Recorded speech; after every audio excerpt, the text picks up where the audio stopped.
സമയം 3:30 കഴിഞ്ഞു. ഒന്ന് വെറുതെ പുറത്തേക്കൊന്ന് ഇറങ്ങി പരിസരമൊക്കെ ഒന്ന് ചെറുതായിട്ടൊന്ന് ഷൂട്ട് ചെയ്യാമെന്ന് വിചാരിച്ചു. കാട്ടുമൃഗങ്ങളെ പിടിച്ചിട്ട് കാട്ടുപന്നി തട്ടിയിട്ട് ഓടിയ ചരിത്രം കേട്ടോ. ഇത് കണ്ടോ, ഇത് ഒരു മഞ്ഞക്കടമ്പെന്ന് പറഞ്ഞ മരമാണേ. മഞ്ഞക്കടമ്പ് നല്ല മരം അത്. പക്ഷേ അത് കടപുഴകി വീണ ഞങ്ങളുടെ അംഗനവാടിയുടെ മുകളിലേക്ക്. അവിടെ 2 നിൽക്കുന്നുണ്ട്. പിന്നെ ആന പോലെയൊക്കെയാണ് കാട്ടുപാറകളൊക്കെ നിൽക്കുന്നത്, കാട്ടുകല്ലുകളൊക്കെ.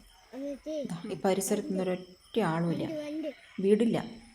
പിന്നെ അപൂർവം എപ്പോഴെങ്കിലുമൊക്കെ വരുന്ന ഓരോ വണ്ടികളാണ് ഞങ്ങൾക്കൊരു സമാധാനം. ഇപ്പോൾ കാൽനട യാത്രക്കാരും ഇല്ലല്ലോ.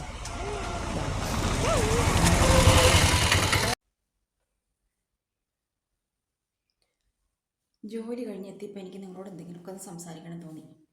പണികളുണ്ട്, 2 തുണി തിന്നണം, അടിച്ചു വരണം, അങ്ങനെയുള്ള കാര്യങ്ങളൊക്കെ ഉണ്ട്.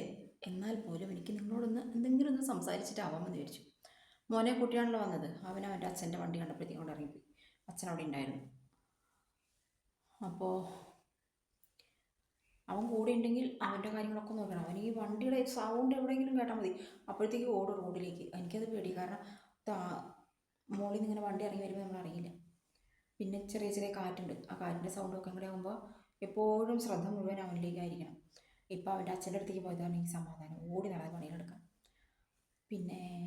പിന്നെന്താ, വീട്ടിലൊരു അതിഥി വരാൻ പോവുകയാണ്. മാസങ്ങളൊക്കെ എത്ര പെട്ടെന്ന് ഓടി പോകണം അല്ലേ. ഇപ്പോൾ അവന് 7 മാസം ആവണം. 7 മാസത്തിൽ കൂട്ടിക്കൊണ്ടുവരുന്ന ചടങ്ങുണ്ട്. അതിനെക്കുറിച്ചുള്ള ഓർത്തിട്ട് എനിക്കിപ്പോഴേ ഭയങ്കര ടെൻഷനാണ്. മൂത്ത മോൾക്ക് ചെയ്ത പോലെ എന്തെങ്കിലുമൊക്കെ താഴാൾക്കും ചെയ്യണ്ടേ, അല്ലെങ്കിൽ പിന്നെ അതൊരു പ്രശ്നമാവും. ഈ പെൺകുട്ടികളല്ലേ, അത് കാരണം അവൾക്കമ്മ അങ്ങനെ ചെയ്തു, എനിക്കിങ്ങനെ ചെയ്തില്ല, അങ്ങനെ ചെയ്തില്ല, ഇങ്ങനെ ചെയ്തില്ല, എന്തായാലും ഉണ്ടാവും പറച്ചിൽ. അത് തന്നെയല്ല, അവർ പറയുന്നതല്ല, നമ്മുടെ മനസ്സൊരു ഇല്ലേ. ഇന്നത്തെ കാലത്ത് കാര്യങ്ങളൊക്കെ നടത്തുന്ന പോലെ എന്തോ ഒരു ചടങ്ങ് നടക്കില്ലേ, വളക്കാപ്പ്. അതിങ്ങനെ മോള് നേരത്തെ പറയണ്ടായിരുന്നു കേട്ടോ. അമ്മ നിങ്ങൾ വരുമ്പോൾ കുറേയധികം വളകൾ വാങ്ങിക്കൊണ്ട് വരണം, പല നിറത്തിലുള്ളത്, പല സൈസിലുള്ളതെന്നൊക്കെ പറഞ്ഞിട്ടുണ്ട്. അതൊക്കെ ചെയ്യണമെന്ന് വിചാരിക്കുന്നുണ്ട്. പിന്നെ ഇങ്ങനെ നടപ്പനുസരിച്ച് 7 തരം പലഹാരം നമ്മളെ കൊണ്ട് പറ്റുന്നവരൊക്കെ എന്തെങ്കിലുമൊക്കെ ചെയ്യും, അത്ര തന്നെ. അതെങ്ങനെയാണെന്ന് തന്നെ അറിയത്തില്ല. ഇപ്പം തന്നെ കിട്ടുന്ന പൈസ കൊണ്ടൊന്നും തികയുന്നില്ല നീ ജീവിച്ചു പോകാനായിട്ട്. ഈ കാര്യങ്ങളൊക്കെ ഇങ്ങനെ ഓരോ നടത്തി വരുമ്പോഴേ ഒരു കേസും കോടതിയും ഡിവോഴ്സും ഒക്കെ ഇതിനിടയ്ക്ക് നടന്നിട്ടുണ്ട്. അപ്പോൾ അതിൻ്റെയൊക്കെയുള്ള നമുക്ക് കിട്ടുന്ന ഏക വരുമാനം എന്ന് പറയുന്നത് മാസത്തിൽ കിട്ടുന്ന ഈ തുച്ഛമായ പൈസ, അതുകൊണ്ടൊന്നും ആവില്ല. അപ്പോൾ ഇനി എന്താ ഒരു വഴി എന്നാണ് എൻ്റെ ചിന്ത. ദൈവം എല്ലാം നടത്തി തരും. പിന്നെ പൂരങ്ങളൊക്കെ വരുന്നു. നമ്മുടെ ഇവിടെ പ്രതിഷ്ഠാ ദിനം 29-ാം തീയതിയാണ്. ഇവിടെ മഹാദേവനാണ്, കള്ളായിക്കുന്ന് മഹാദേവൻ.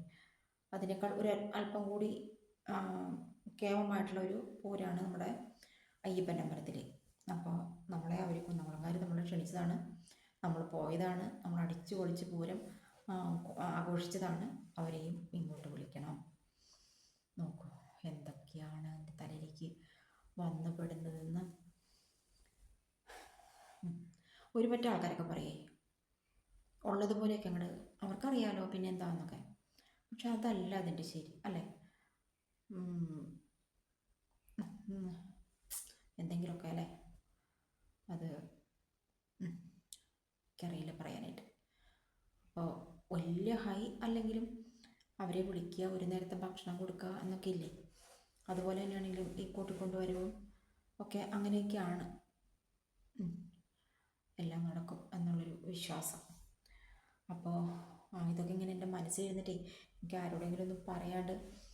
അപ്പോൾ ഇപ്പോൾ എനിക്കെല്ലാം പറയാനുള്ളൊരു വേദിയാണല്ലോ യൂട്യൂബ്. അങ്ങനെ ഇപ്പോൾ വൈകിട്ട് കാണാം കേട്ടോ. ഇനി ഞാൻ ഓടി നടന്ന പണികളെടുക്കട്ടെ, പിന്നെ വരാം.